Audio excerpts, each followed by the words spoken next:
Hi, Odegayo. So, I've been running a decent amount of videos so far, and I wanted to get a pretty good handle before I tackled one of my absolute favorite artists, and that is Jack Kirby. Now, I think a little bit of the argument at the time of those guys were who's your guy? Is it Toth or is it Kirby? Well, man, every time I look at Kirby, I'm like, oh, well, I'm definitely a Kirby guy. And every time I look at Toth, I'm definitely like, oh, no, I'm definitely a Toth guy.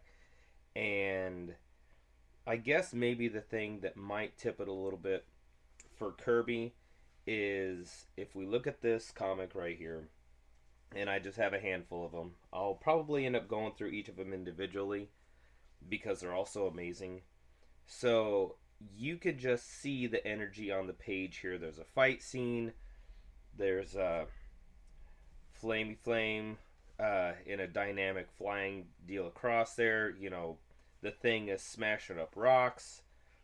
All kinds of stuff. It's going on. And this is page 26 of the comic.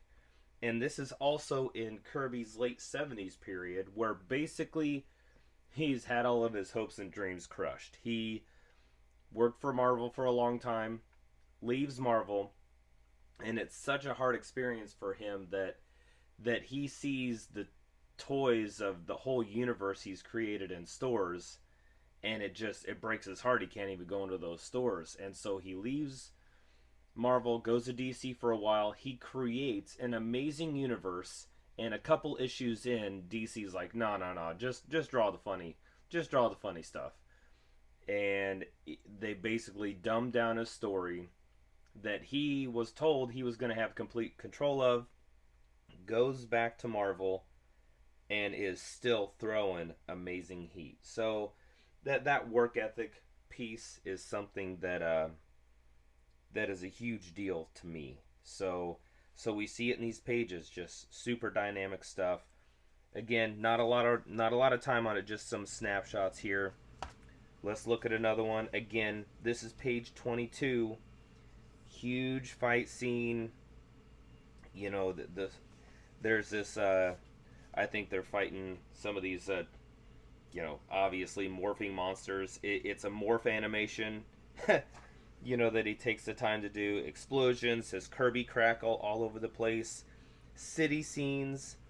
I mean, he does not have to be putting this work in at the end of the comic, and especially as a guy who his career isn't over, but he's just playing out the string, but he's doing it to his utmost ability. And again, another one here. This is a Captain America. I love Kirby monsters. Kirby monsters they're great. And again, his crackle, great big beautiful scene here.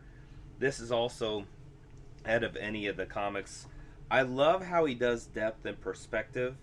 I love this, and I'm probably gonna copy that a ton because it's a homage, because I love the guy. But what a great panel that is! And again, this is page 23. The comic is almost over. He does not got to be throwing that much heat, but he is. Every panel done with conviction and energy and all of his power. And then this is okay, this is 60s Kirby that I was able to get in the dollar throwaway bins. I mean, look at this fight scene. This is amazing to me. And there's Thor just kind of in the middle of it, but he's in the middle of this chaos. And so I marvel at that. I marvel at that where I can't imagine being 7, 8, 9, going to the comic book stands, opening this up, and just setting your mind and imagination on fire. And that's what the focus of these are going to be. Just yeah, Kirby the brain fire starter, man. It's doesn't roll off the tongue too great, but that's what it is. And imagination without limits, boundaries, or borders. Amazing. So until then, we'll have a look at these, and in your own work, what's limiting you? Push past it. Boop.